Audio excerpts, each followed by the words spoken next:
the new tragedy in the NFL tonight. Cowboys nose tackle Josh Brent was arrested early this morning and faces a charge of intoxication manslaughter. Jovan Belcher was supposed to be taking the field today for the Chiefs. That is not going to happen, however. Police say Belcher killed his girlfriend on Saturday and then killed himself in front of his coach. What a rough weekend for the NFL. Cover of Time magazine this week. Roger Goodell, the NFL commissioner, is there. The question, can Roger Goodell save football? And here's what they write. Here's the tabloid reality facing Goodell's NFL. Given all the news about retired NFL players suffering from mental illness or killing themselves while coping with brain damage associated with head trauma from playing football, it is natural to wonder, what if? The Belcher tragedy may be another warning sign. George Will, are the pressures of pro football worth our cheers? It may be a guilty pleasure the way boxing now is. We don't look at boxing the way we used to because we know what's happening to brain trauma. George, let me give you some numbers. In 1980, there were 3 NFL players weighed more than 300 pounds. In 2011, there were 352 over 300 pounds. Football is played basically within 10 yards of either side of the line of scrimmage, and in that 20 yards, these big men are quick as cats. And the kinetic energy is such that the body is simply not made for it. Last year, 31 of 32 NFL offensive lines averaged more than 300 pounds. I don't think the body's made for it, and I think these men are paying a terrible price.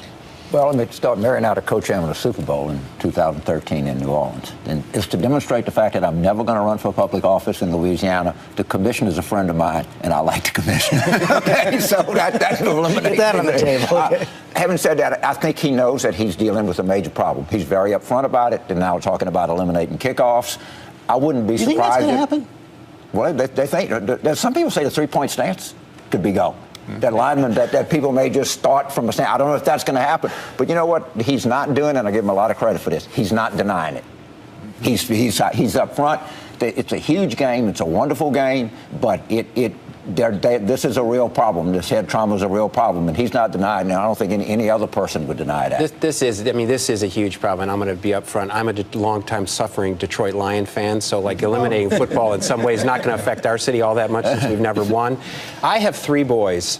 And 2 of them played, and I live in Austin, Texas, home of Friday Night Lights. Football is like a religion there. My 2 oldest played football. I actually encouraged my youngest one to play lacrosse instead of football because of the risk of injury and what happens in football. I think the commissioner is basically all he's done is window dressing. On the flight down here, I sat right next to Earl Campbell, the Tyler Rose, the guy who was dominant force. He had to come on the plane on a wheelchair. He had to come on the plane, and he could barely get up to even walk to the bathroom. His knees were shot, his hands were shot, and I don't think the NFL has done their players right and done the country right by dealing with. They have not dealt with the brain injuries that have happened in this country. They keep doing things that can eliminate the kickoff when they know there's a fundamental problem here that they have not dealt with. 10 seconds. Change isn't going to come from the top down, from Goodell down. It's going to come from parents withdrawing their children from that sport. I'm sorry. I think he's done some things. They have to wait out games. They have to be under evaluation. I don't want to be a suck up to the commissioner, but I think he's taking this seriously. That's going to have to be the last word. Thank you all very much. And now we honor our fellow Americans who serve and sacrifice. This week, the Pentagon released the names of 3 soldiers and Marines killed in Afghanistan. And finally, your voice this week. Henry Kinch Jr. has today's question. How long is a second-term president relevant prior to lame duck setting in? Well, to quote Bill Clinton, the president is always relevant. As commander-in-chief and chief executive, far and away the most powerful person in the country, even when leverage over Congress fades, which does happen. The window for real legislative success generally closes before the midterm elections.